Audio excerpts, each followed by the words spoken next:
Soon as we read those words, the ocean began to change. The water didn't just move, it started to vibrate. A sound like a deep bell rang out from the depths, shaking the entire boat. My crew began to scream as the ship started to tilt forward. It felt like we were being pulled toward the center of a massive drain.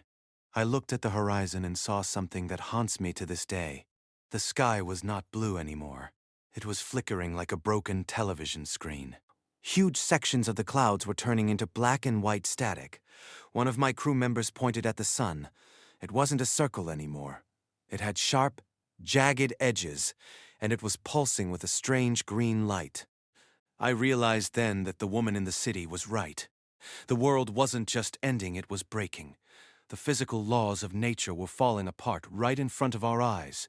Suddenly, our ship hit the energy bubble surrounding the city.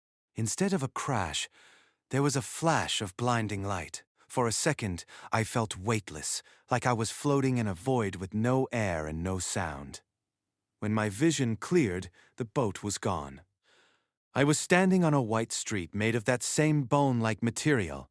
The air was warm and smelled like static electricity. I looked up, and instead of the ocean above me, there was a ceiling of dark metal and millions of wires. The city was not just under the water. It was inside a massive machine.